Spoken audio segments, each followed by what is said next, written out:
Meditations for Every Day in the Year by Bishop Richard Challoner. Saturday after the fourth Sunday after Easter. On returning love for love.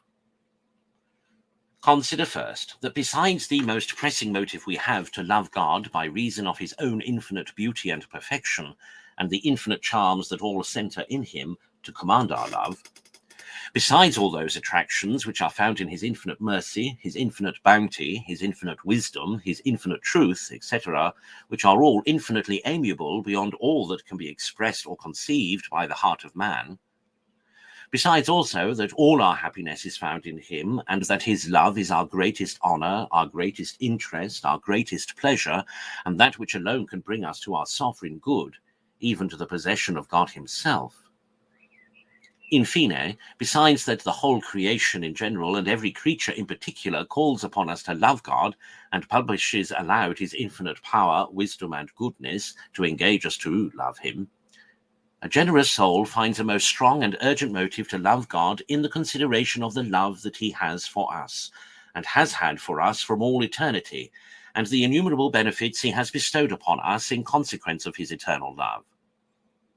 And yet, O strange ingratitude and insensibility, the far greatest part of human mortals, notwithstanding all these numberless motives of love, are still cold in the midst of so much fire which surrounds them as it were on all sides.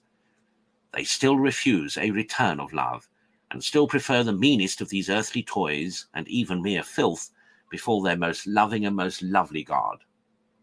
O ye heavens, be astonished at so much baseness, so much blindness, and so much wickedness. Consider, secondly, what kind of love this is that God bears to us. He has loved us first. His love is ancient. His love has no beginning. His love is eternal. His love is continual. His thought and heart is always upon us. His love is most faithful and constant. His love never forsakes them that do not still forsake his love. His love is most generous. It imparts all good to his beloved. It prepares an eternal kingdom for them. It gives them himself for eternity. His love is most pure and disinterested. He desires no other return from his beloved but their love, and this not for any service it will do to him, for it can do him none, but to unite them to himself, and to make them happy. His love is infinite, both in its origin, which is himself, and its communications, by giving us an eternal and infinite good, which is also himself. O my soul, stand astonished to see that this great God, this boundless majesty, should have such a love for thee. O give him in return for his love all that thou canst give him, by loving him with all thy power, and he will be thine for ever. Consider thirdly the benefits, as well general as particular, that we have received and daily do receive from the infinite goodness of this our eternal lover. He is the author of all our good. Our very being, our whole soul and body is his gift. He has preserved us. He has nourished and cherished us from the first moment of our conception to this hour. He has watched over us with an incomparable love. He has defended us from 1,000 evils. He has given his angels a charge over us. He has sent his own Son from heaven for us, to deliver us from sin and hell, and to procure all mercy, grace, and salvation for us. The whole life of the Son of God upon earth was employed in serving us. He suffered us the very worst of torments. He shed all his most precious blood for the love of us. He has left with us all manner of helps in order to bring us to himself and to his heavenly kingdom.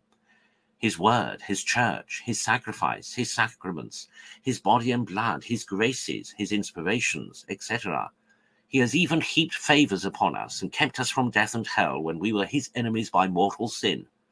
He has waited for us with infinite patience.